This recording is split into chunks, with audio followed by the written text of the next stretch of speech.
Like and subscribe and click the bell icon to get new video updates.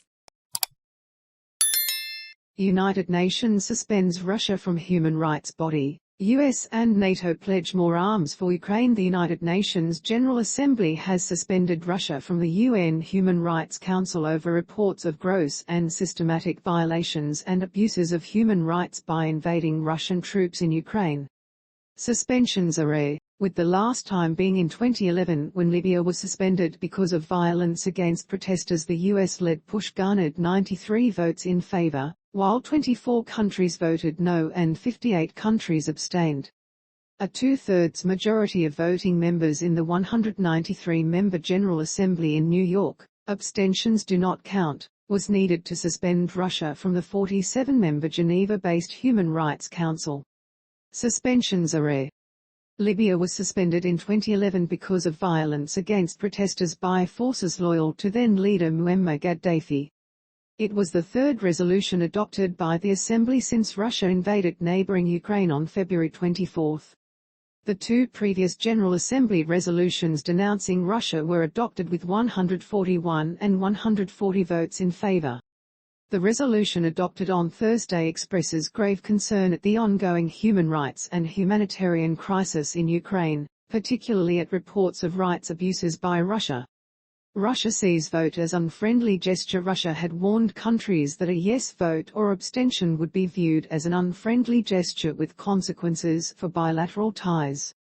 Russia was in its second year of a three-year term on the Geneva-based council, which cannot make legally binding decisions. Its decisions send important political messages, however, and it can authorize investigations.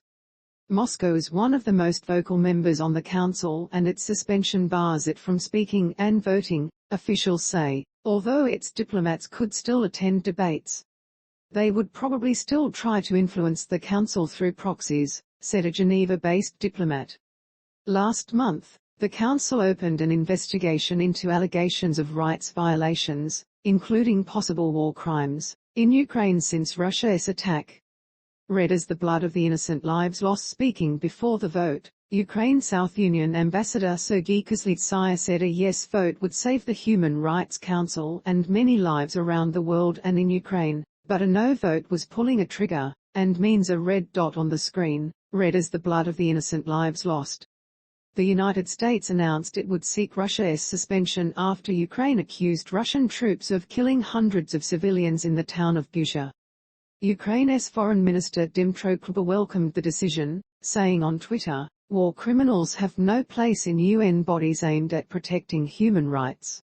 Russia's Deputy UN Ambassador Gennady Kuzmin said now was not the time for theatrical performances, and accused Western countries and allies of trying to destroy existing human rights architecture.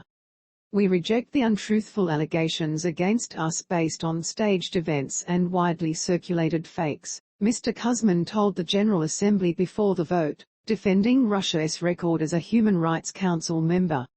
After abstaining on the previous two General Assembly votes, China opposed the resolution on Thursday. Such a hasty move at the General Assembly, which forces countries to choose sides, will aggravate the division among member states, intensify the confrontation between the parties concerned. It is like adding fuel to the fire, China South Union Ambassador Zhang Jun said before the vote. US and NATO to provide Ukraine with more weapons. The United States will send new weapon systems to Ukraine, Washington's top diplomat said on Thursday after NATO foreign ministers agreed to accelerate arms deliveries in response to Russia's invasion. Urged by Mr. Kuleba to end bureaucracy-driven delays, U.S. Secretary of State Antony Blinken said the U.S. and 30 other countries were sending weapons to Ukraine and that the process would intensify. "We're not going to let anything stand in the way of getting Ukrainians what they need, and what we believe to be effective," Mr. Blinken said. He spoke of new systems that have so far not been provided by NATO allies, but declined to go into details. NATO diplomats said that meant, in part, helping Ukraine transition from its Soviet-era arsenal to more modern weapons. Mr. Blinken said the U.S. had already agreed to send Kyiv anti-aircraft systems, shoulder-held anti-tank weapons and armored vehicles. asking for planes, land-based anti-ship missiles, armored vehicles and air defense systems. Mr. Kleber made his plea to a special session at NATO headquarters. He addressed his counterparts from NATO's 30 members plus Australia, New Zealand, the European Union, Finland, Sweden and Japan, urging Germany in particular to speed up deliveries, saying procedures were taking too long in Berlin. I think the deal that Ukraine is offering is fair. You give us